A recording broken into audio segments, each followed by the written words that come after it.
تازہ ترین ویڈیوز کے لیے چینل کو سبسکرائب کر کے بیل آئیکن اور آل نوٹیفیکیشن پر کلک کریں تاکہ آپ کو ملے ہر اپڈیٹ سب سے پہلے۔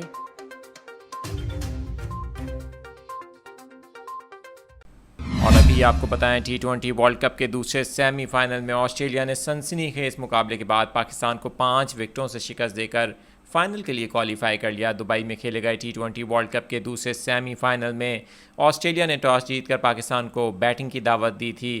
پاکستان نے اننگز کا آغاز مثبت انداز میں کیا۔ اوپنرز نے پہلے ہی اوور میں محتاط انداز اپنایا اور شاندار بیٹنگ پرفارم کی۔ آپ کو بتائیں کہ پاکستان کی جانب سے 177 رنز کے ہدف کے تعاقب میں جب آسٹریلیا نے بیٹنگ کا آغاز کیا تو پاکستان کی جانب سے شاہین شاہ آفریدی نے تیسری ہی گیند پر آسٹریلوی کپتان کو چلتا کر دیا۔ اس کے بعد بھی آسٹریلیا کے کئی کھلاڑی آؤٹ ہوتے رہے اور 5 کھلاڑی آسٹریلیا کے پیویلین لوٹ گئے، لیکن پاکستان کی جانب سے جہاں بالنگ کا مظاہرہ کیا گیا، تمام کوششیں کی گئیں، اس کے باوجود آسٹریلیا نے بھی جارحانہ بیٹنگ کا مظاہرہ کیا آخر میں، اور مسلسل چھکوں کی بدولت آسٹریلیا اب فائنل تک پہنچ گیا ہے۔ آپ کو بتائیں کہ پاکستان کو آسٹریلیا نے سیمی فائنل میں 5 وکٹوں سے شکست دے دی ہے۔